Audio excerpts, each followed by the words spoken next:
అన్నమయ కోసం, ప్రాణమయ కోసం, మనోమయ కోసం, విజ్ఞానమయ కోసం, ఆనందమయ కోసం, ఇవి ఒకదానికంటే ఒకటి సూక్ష్మమైనవి. ఇవి వరుసగా స్థూల దేహాన్ని, ప్రాణాలను, మనస్సును, బుద్ధిని, అంతరాత్మను ఆవరించి ఉంటాయి.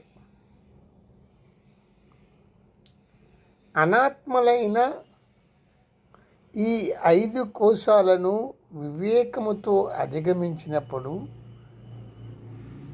నిత్యానందైక రసస్వరూపుడు స్వయం జ్యోతి అందరి అంతరంగాల లోపల విరాజిల్లే ఆత్మ పైకి వచ్చి భాషిస్తుంది. ఇది ఎట్లా ఉంటుందంటే, చెరువు నీటి మీద పెరిగిన నాచు మొత్తం చెరువులోని నీటి ఉపరితలాన్ని తన ఆకుపచ్చ రంగుతో కప్పివేస్తుంది. అదే విధముగా ఈ పంచకోశాలు దేహములోని ఆత్మను ఆవరించి మసకబారుస్తున్నాయి.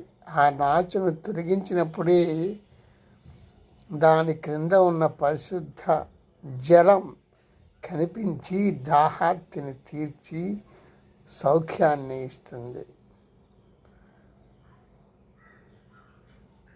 నీవు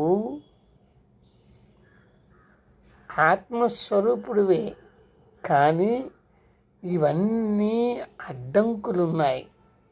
ఈ ఆటంకాలను నీవు ఒక్కొక్కటిని నీ వివేకంతో, బుద్ధితో తొలగించుకోవాలి. నాచును తొలగిస్తే దాహార్తి తీర్చిన నీరులా అవుతుంది. అది విషయం, అంతే. అలా శ్రీరామచంద్రుడు కూడా 16వ ఏట ఈ సంశయాలన్నీ వచ్చాయి అతనికి. అప్పుడు వశిష్ఠ మహర్షి, తన కులగురువు అయిన వశిష్ఠ మహర్షి ఆత్మజ్ఞాన బోధ చేసి అన్ని విషయాలు,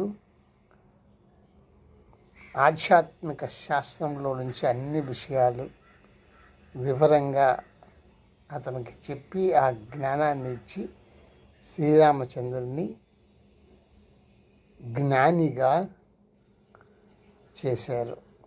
అతను